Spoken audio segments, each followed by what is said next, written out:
ส่งพี่น้องผู้บันแห้งสื่อข่าวแซนมีเดียขอดังเสียงนะครับเนาะวันนี้ก็มีงานในวันที่10เดือนธันวาคม2025นะครับตอนด่าในรายการข่าวค่ะตอนนี้ก็เดี๋ยวตั้งข่าวเงาเกี่ยวกับเรื่องศึกข้างแข่งและดังดับศึกดังเทียนเขาดีอุปลองปัญหานาดีซ่อนที่ในเมืองไต้ปะทองในเขาเดี๋ยวตั้งข่าวเงาในเสียวก็มาผักตอนเป็นพี่น้องเขากว่านะครับแกมหัวเบาศึกข้างแข่งนะครับเนาะจอมศึกก็เหมาะเตรียมต่างปืนเผาเนื้อสื่อตรงวงกลว่าเกี่ยวกับโรงนาดินของศึกขางแข่งและดัง PSF เทียนอะไรเป็นปัญหากันอยู่ที่นั่นจึงได้ประทองนั้นที่ไรมีลองอุปโภกันกว่าเยอะมาในครับในวันที่9เดือนเดือน2025ปนมาในเจ้ามันเจ้าไรปืนเผาโดยนาฬิกเนื้อสื่อตรงวงกลอันมีหัวข้อว่าดูย้อนถึงในเสแลดูย้อนถึงไว้กลมนพื้นตีแลจุ่มสื่อข่าวเขาแคนต่อกำแถมให้สร้างปันซ้อมหนังกลางสาสื่อกำในเขากำแถมให้สร้างปันซ้อมหนังกลางเสียกำในค่ะบางอุปบางกลุ่มกันในแก่กลางศึกข้างแข่งโอดังศึกประลองเทียนเขาไล่เดวพวกกันไว้ลงนายาวแคนต่อจอยหาพี่น้องในพื้นตีแลพวนจะดื้อมีเดียออนไลน์เขาปองจะเสจอยแถมเสียกำขาดเขาก็มุงมองลองกำแถมตีผู้เจอเขาปันตั้งหันถึงและเขาเปิ้งเนนั่นอยู่ไหนจอมซื้อลงก็เหมาะหลัดในหนังไหนเนื้อจึงได้บัดห้องเหมือนหนังได้จีเวียงกดขายเจเวียงมันตรงจีเวียงนำคำจีเวียงเมืองมิดจ้ากว่าซะแน่ย้อนอดีตซ่อนกันสิได้รับซึกขางแข่งแข่งได้ตั้งรับซึกประลองเทียนเขาแน่ลูกดับตั้ง2ฝ่ายใกล้ๆมีปัญหาถัดว่าสิได้ถึงตีลูกดับ2ฝ่ายซ้ำปอไหลถึงมอปอทุบกันหาแห้งหลายปอหลายกำในเขาคันได้ก็เป็นข่าวเงาปัญหาในเกี่ยวกับศึกข้างแข่งดังเทียนเขาดีมีลองอุปโภกันในอำเภอสังในวันนี้ครับสืบเสนอข่าวขึ้นมาถ่อมด้วยข่าวเงาเกี่ยวกับไปลองตะบ้องสู้อันศึกข้างแข่งออนหัวนั่นนะครับตึกซิมออนไลน์เวียงอินต่อเต็มทนยมดนะครับสนุกเพื่อนอันตับซึกรอแล้วซอกขอข้างแข่งออนหัวนั่นดึกยึดซิมเอาไลเวียงอินต่อจะดอนกาซาอันมีดีน่าเดิงจีแก้งปอดเลยนั่นสิแลดิ้งยับไรซึกมันตั้งนำแล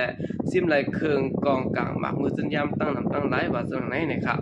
ในวันที่7เดือนเปิดปนมาในขยามกลางค่ำ8 โมงดับซึกลูกพื้นอันซึกข้างแข่งออนโหนนั้นตึกซิมอะไรเวียงอินต่อที่นั่นเจดอนกาซานั้นไล่เต็มทนตั้งหมดยาวเสียแลย้อนเปิดทั้ง2ฝ่ายย้อนเปิดฝ่ายซึ่งมันตกซุ่มนำแดงของสิซึ่งมันเขาสืบเอาเฮอร์มินดอตตึกอยู่ว่านะครับผมมีปุ่นพรฝ่ายซึกข้างแข่งก็1ลัดเนี่ยว่าข่าวเงาในได้ก็ดีมากมันเสปืนเผาเมื่อเจ้าในยาวก้วยกว่าข่าวอันมีดังนาดินซึ่งนั้นจากกุ้มกำไรแลจังพูดแผ่ออกกว่าก้วยของสิซึ่งมันก็คือมินปล่อยหมากใส่ตั้งวันเดียวค่ะมากันเข้าปล่อยใส่ในคมตั้งบนในดีมีย่อม59บอกวันนี้อันจุ่มลูกเพื่อนอันซึกข้างแข่งออนผลนั้นเขาหลอดตึกซิมเอาเวียงอินต่อดีในวันที่16เดือนออกกันในปี2024นั้นมาต่อพอถึงตอนขย่ำกลางในวันที่24เดือนออกกันปี2024นั้นสิแหละซิมไลห้องปาลิกลุ่มอุปเปิงกุลองตับบางเศร้าซึ่งมันอันปักไว้ดีเส้นดังคอยหน้าผ้าและดีเจ้าหมุนเจ้าหน้าผ้าซึ่งในไลถูกตะบ้องสู่แข่งเขาตึกซิมกุมกำไว้วันนี้ครับผู้เขาซึ่งของสีซึ่งมันเจื้อนถอยถอนออกดีห้องปาลิกและลุ่มอุปเปิงนาเวียงอินต่อนั้นกว่าเสไลฮู้ว่าเขาขึ้นกว่าคอนสูตีเฮาเป็นตับเงางุนแต้วนาตับดำ77อันกุมละพื้นที่ต่อเขาห้องว่าทำจากบาทอันเป็นตับบางเศร้าซึ่งมันอันขึ้นไว้กำเนิดสุดดีเวียงอินต่อนั้นหับดึกไว้และดูตั้งฝ่ายซึกข้างแข่งอันออนโฮพีเดฟเขาสิเขาหลอดดึกมาขึง7เดือนเสสังเพียวมวยไหลของสิซึ่งมันไหลดังเวียงเหยาะในค่ะเนาะภูมิบุญพรภายในซึกแข่งก็1ลัดในว่าดีนต่อในเฮาคาไหลขามตั้งอย่าพืชสิแลตึกดอเฮ็ดดัดเปลี่ยนสายซึกของสิซึ่งมันอันที่มาแถมแห่งซึกหลายปอหลายกำสิแลก้นซึกภายเฮาคาก็เลยมีลองรู้สึกเหมือนกันวันนี้ครับ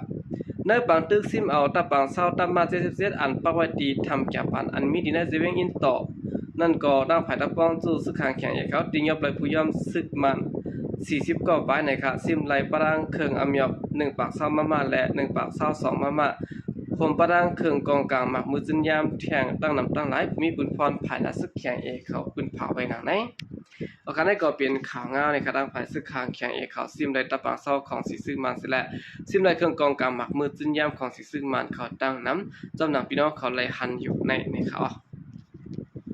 สืบเสนอข่าวขึ้นมาถ่อมด้วยข่าวเงาเกี่ยวกับเลยลองก็ต่าง ก้นออกข้าวด่างลำหนึ่งเนี่ยเนาะเลยเป็นเพกึ่งกลางปิ่นโตโคยในเส้นตั้งดนตรีและเก้งตุงสิแหละมีก้นรูดได้จอม7เกาะวันนะครับตั้งสื่อข่าวตะคิเล็กนิวเขาออกไว้ว่าคำว่าในมีรถกาต่างก้นออกข้าวด่างลำหนึ่งเขาอันโลที่เก้งตุงกว่าดนตรีนั้นเลยเป็นเพกึ่งกลางปิ่นโตโคยดังหรือมันเต็มมีอยู่5ปากทัดขะในแก่ไม้ละ366ตีตั้งลงร้อยจะเป็นแสในจีเวงเกียงตุงจึงได้บ่หลอกพวกนั้นเสียและมีคนดูตายจอม7เกาะวันนี้ค่ะเนาะลงในเลยเป็นกว่าเมื่อวันที่8เดือนธันวาคม2525นะคะเนาะตอนในข้ายามกลางคำบอก11โมงปานนั้นเสียยาวจุ้มผายแขกไพ่จีเวงเกียงตุงอีกประดังจุ้มสอกหากดทัดลดการและจุ้มผายจอยแถมในพื้นที่เขาและจุ้มจอยแถมตรงวงกลมเขาจะในเลยจอยกันกว่าเหตุการณ์จอยแถมสอกหาเอาตัวกวนและลดการนั้นออกกว่าในหวยนั้นวันนี้ครับย้อนเบิกก็เป็นเพกึ่งกลางเป็นตัวหวยในหวยและเฮ็ดให้มีคนหลุดตายจอม7ก็และมาเจ็บแทง3เกาะนั้นปะดังนางยิงปาต้องก็1เลยกูจอมหนังแน่จุ้มจะแถมตรงวงกลมเขาก่อนกันเอาขับตัวก้นตายนั่นกว่าไว้ที่ในห้องยาเย็นตีห้องยาเก่งตุงเสร็จแล้วจอยแถมต่อส่งก้นมาเจ็บนั้นส่งยศยาตัวไว้ที่ห้องยาเนี่ยครับห้องการผ่ายแคบให้เขาเลยปืนเผาไว้ว่ากล้าด่างก้นออกข้าวด่างอัดตัวก่อนในของนั้นเปลี่ยนกาโลเซอร์6ล้ออัดตัวด่างก้นในเสตาก้วยอำได้ปืนเผาว่าเปลี่ยนแรงกาด่างก้นอันแล้วเนี่ยครับเมื่อเดือน3ในวันที่1ปี2025กลางค่ำมันก็รุ่นกาด่างก้น GIX เพศลำหนึ่งเนี่ยเนาะเลยเป็นเพศกึ่งกลางลูกลงกว่าในห้วยที่เลยจะเป็นเสียนั่นเหมือนกันในก้น32ก็อันขี่มาจอมนั้นหลายๆกว่า7ก็แสดงมาเจ็บ25ก็นี่ครับโอกาสนั้นก็เป็นข่าวเงาเพศกึ่งกลางเนี่ยเนาะก็เป็นตกห้วยนี่ครับสืบเสแนวค่ะขึ้นมาถ่อมด้วยข่าวเงาเกี่ยวกับเรื่องรองซึ่งมันอันเปิดกดทัดกาด่างกุลอันนัดผ่านในเกต่างย่านลาเซนันตุกย้อนเงินถึง 200,000 ป้านะครับจำหนังก้นเมืองต่างย่านก็1ล้านนั้นก้นซึ่งมันอันเปิดกดทัดกาด่างกุลอันนัดผ่านดีกิกหลานของสิซึ่งมันอันมีดีเมืองปาดแน่เนาะในเกกลางเวียงต่างย่านและเวียงลาเซลสินใต้บ่ท้องอันของสิซึ่งมันเขากุ้มกำไว้นั้นสิได้ย้อนกินเงินถึง 200,000 ป้าว่านะครับกิกหลานกดทัดของสิซึ่งมาในตียานเกิดกันตั้งเวียงต่างย่านอยู่หมอก20ลักสิได้เป็นก้นซึกตีในตับกองคลายะ136ป้าไว้สัมว่ากิกหลานกดทัดเขาเฮ็ดการเปิดกดมาเข้าหึงยาวเสียตาลองตุกย้อนเงินตีเจ้ารถเจ้ากาเขาซึ่งไหนแต่ก็ตึกสังหาแต่เก็บมาเมื่อนั้นเดินแอบเดวงอ่อนตั้งสุดในก้วยกุนมันปืนติต่างย่านก่อน1ลัดนี่หนังไหนกุนหอกาเวียงต่างย่านลาเซียวก่อน1ลัดว่ามาบอกมาแล้วเขากดทัดจะทำได้ก็มีอยู่ค่ะก้วยลองย้อนเงินได้ก็มีค่ะกาด่างกุนนั้นได้ก็ย้อนเขาอันเขาพอกเจ็ดด้วยกุนก็มีค่ะอำทางอำเทิมเสด็จเขาย้อนเก็บเงิน 100,000 อำนั้น 200,000 หลัดนี่หนังนี้ย้อนเขาที่สั่งผู้ก้อนตับกองที่สั่งแลหาก้นซึกย้อนเงินเยาก้นซ้ายก็อันดันแน่จอมหนังมาปานแน่ตุย้อนหาผู้มีปุนพรอันเกี่ยวของเขาเอาปุนพรแก่ไก่ปันเงาลายอันเป็นอยู่ยามเดี๋ยวแน่ย้อนก้นเมืองในดังหยับพึ่ตาเฮ็ดหากินเองต้องนะครับนางยิงเวียงตาย่านแทงก็1ลัดแทงว่าในเกตังย่านและลาเสียวในมีกิกหลานซึ่งมันอันเก็บเงินหมอกสีตีเขา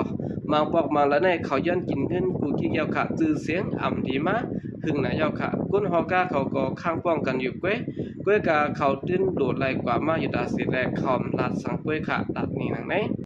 นอกเลยสินั้นตีตั้งเขาตั้งออกเวียงตาย่านก็มีกิกหลานกดทัดของสิซึ่งมันหลายตีสิแล